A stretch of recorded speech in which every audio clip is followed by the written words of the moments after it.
After 3 years of living with my mother-in-law and enduring her constant harassment, my ex-husband abruptly demanded a divorce. He said, "Let's get divorced. I want to be with a woman who's cuter than you and can have kids." As I was leaving my in-laws' house, my mother-in-law also had some choice words for me. "You're 30 and can't even have kids. It'll be interesting to see how you survive after this divorce." Fast forward 10 years, and I get an unexpected call from my ex-husband, whom I never wanted to speak to again. "I have some bad news." For some reason, he's crying on the other end of the line. In response to my silence, he continued, My mom just passed away." "Okay." "You must be sad too, right? She was like a real mother to you. But we don't have time to grieve. We have to arrange the funeral. Can you come and help?" What are you talking about? My mother-in-law passed away 3 years ago." "What?" Stunned, my ex-husband then exploded in anger. I then told him the truth about myself. "My name is Millie Burt, and I'm 40 years old. I've been working at an ad agency since I graduated, and now I'm a section manager. My biological mother was a free spirit who had an affair and left when I was young. So I grew up without ever knowing what my mother looked like. But life with my kind dad was happy, so I lived as if I didn't have a mother.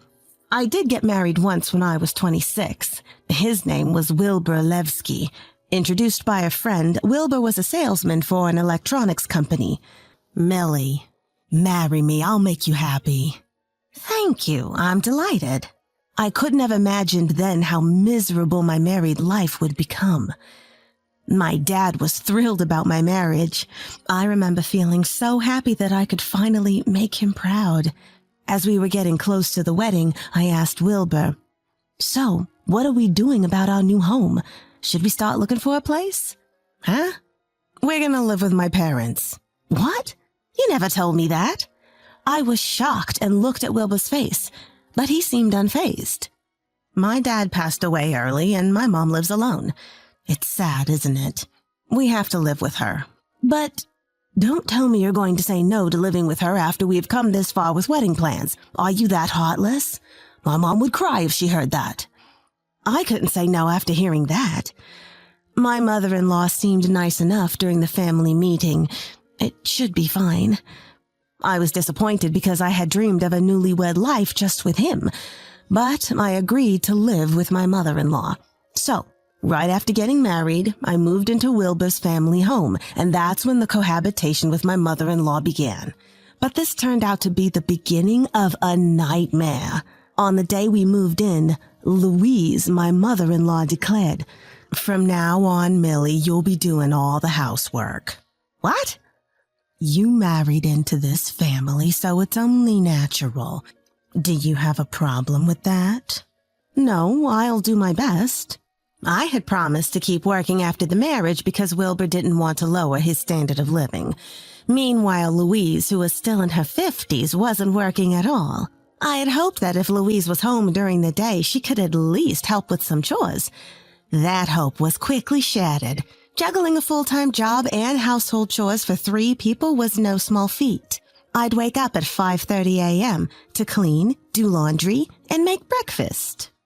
After working all day, I'd come home to make dinner and continue with household chores. I had virtually no free time. I was always busy with housework.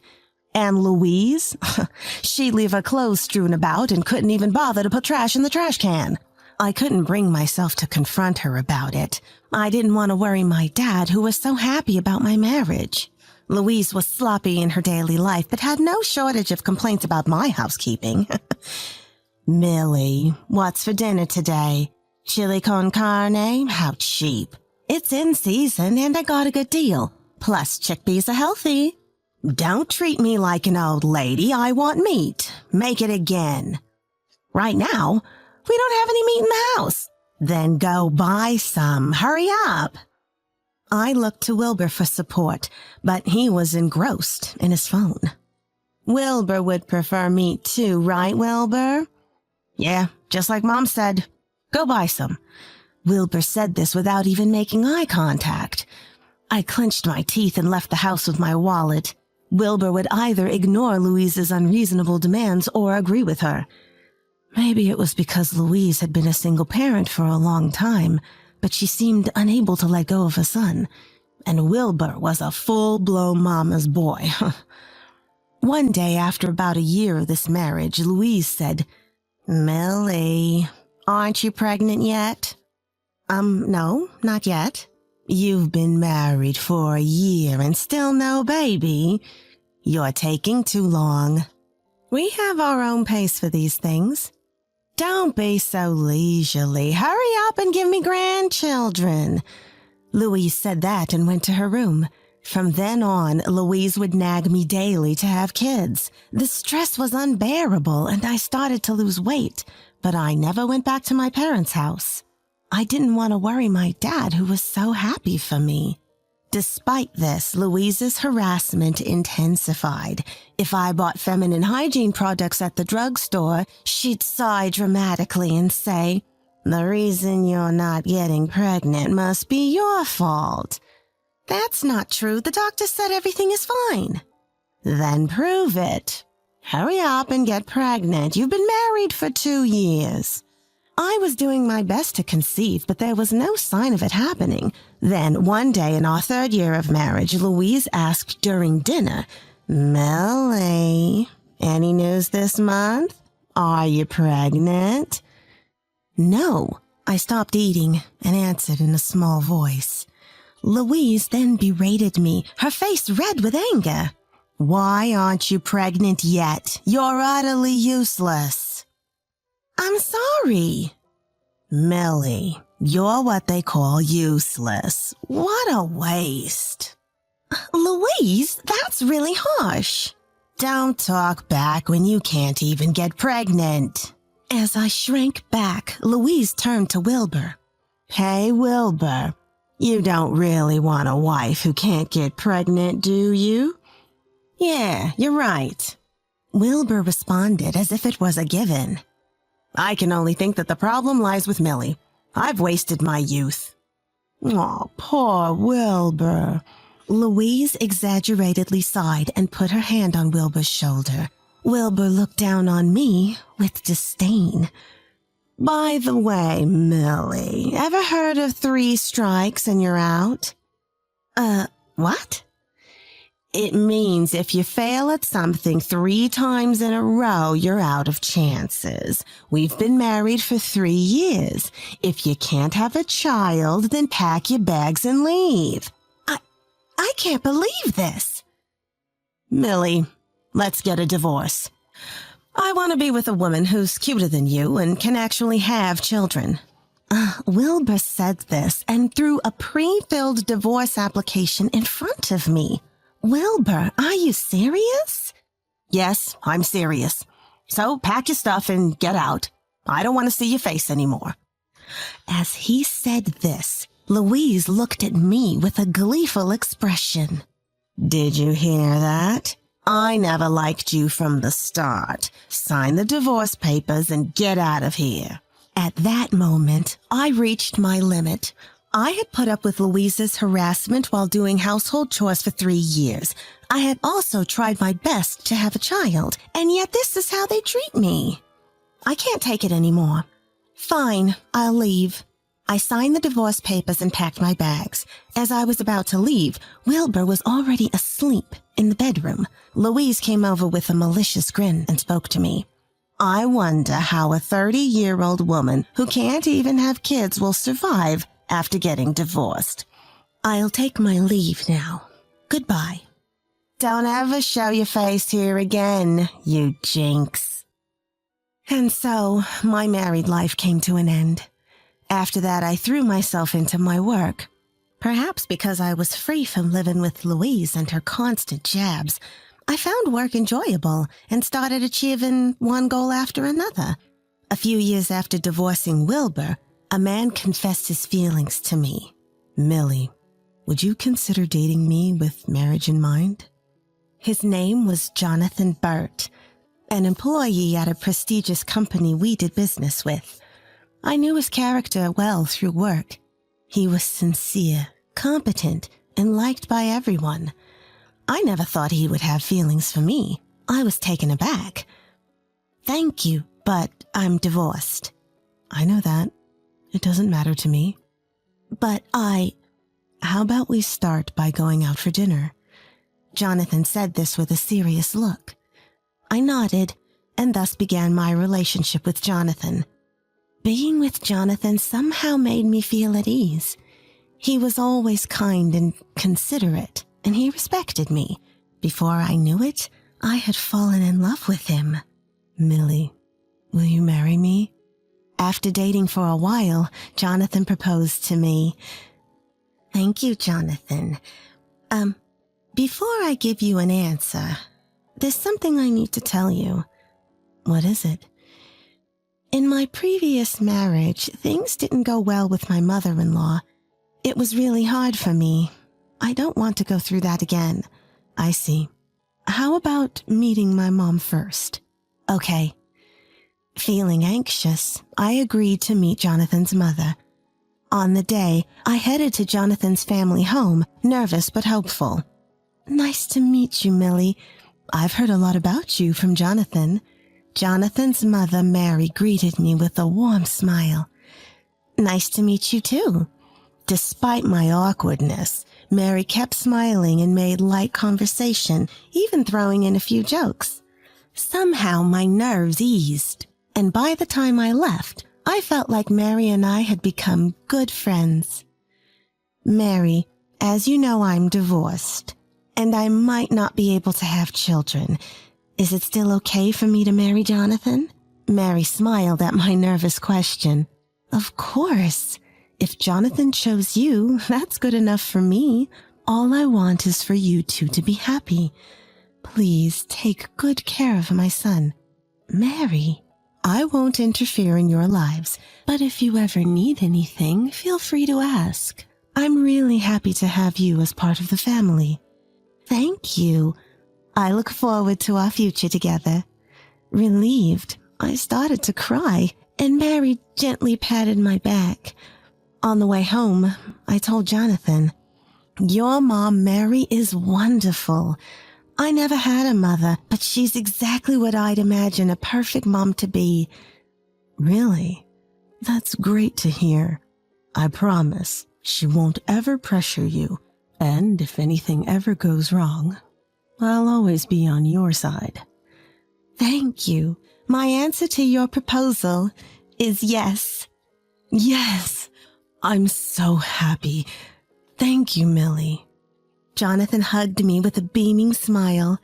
For the first time, I felt hopeful about the future. Soon after, Jonathan and I got married.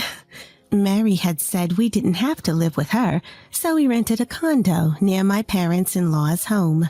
We often met up with Mary for meals and trips, maintaining a good relationship. Amazingly, within a year of our marriage, I became pregnant with Jonathan's child. Mary was thrilled and supported me throughout my pregnancy and after our daughter Coco was born. For someone without a mother, this meant the world to me. Years passed, and 7 years into our marriage, Coco turned 5. I was hoping for continued happiness when something happened. One evening, while folding laundry, I received a call from an unknown number. I thought it was a wrong number, but the phone kept ringing at intervals. Wondering if it might be someone I know, or if something had happened to my dad who lives alone, I answered. Hello? Is this Millie? It's me. The voice on the phone sounded familiar. It was Wilbur, my ex-husband. No doubt about it. Actually, Millie, I have some bad news. Wilbur was crying on the other end. Silent, I let him continue. My mom just passed away. What? You must be sad too, right? She was like a real mother to you, but we don't have time to grieve. We have to arrange the funeral. Come over here and help. What are you talking about? My mother-in-law passed away 3 years ago. What? Stunned by my words, Wilbur was silent on the other end of the phone, but then he started yelling. Ew. Do you think it's okay to joke at a time like this? Your only mother-in-law has just died. That's what I'm telling you. That only mother-in-law passed away 3 years ago. Upon hearing this, Wilbur was speechless. You didn't... Yes? You got remarried? Yes, I did, and I was blessed with a wonderful mother-in-law. It's unfortunate she passed away 3 years ago, but I'm living happily with my husband now. That's right. Mary had passed away 3 years ago due to illness. I was so happy that Millie became Jonathan's wife. Thank you for introducing me to Coco as well. Live happily from now on. I will never forget Mary's last words. She was the only mother figure I ever had. You traitor! Wilbur was furious on the other end. I calmly responded. You were the one who pushed for the divorce, remember? You bragged about moving on quickly. Didn't you remarry? Well, so you didn't remarry. Given your personality and that mother-in-law, it's not surprising. You! Never mind. Just come and help. Why would I? No way. My mom has died. Are you even human? Ignoring Wilbur's rant, I calmly said, the only mother figure for me is my husband's mother. Your mother's passing is unfortunate, but it has nothing to do with me. Don't you have any compassion? I don't care what you think. I'm hanging up now. Wait. Just then, Coco hugged me from behind. Who are you talking to, Mommy? Wilbur heard Coco's voice. Wilbur's voice trembled over the phone. Mommy? You had a child? Yes. I got pregnant shortly after remarrying. Is there a problem? But Louise said you were infertile. Your beloved Louise thought so, but she was wrong. Serves you right. Good luck living alone. Goodbye. Ignoring Wilbur's silence, I hung up and blocked his number.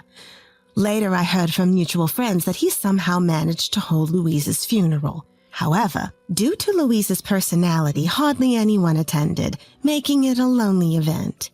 The story doesn't end there. Sometime after Louise's death, it was revealed that she had debts. Wilbur unknowingly inherited the debt and is now living a life burdened by it. He had to sell his family home and is now living alone in an old apartment, chased by debt collectors. As for me, I'm building a happy home with Jonathan and Coco. On the anniversary of Mary's death, we always offer her favorite sweets and flowers at her grave and update her on our family's well-being. I want to be a good mother to Coco, just like Mary was for me. With that thought, I continue to cherish each day with my loving family.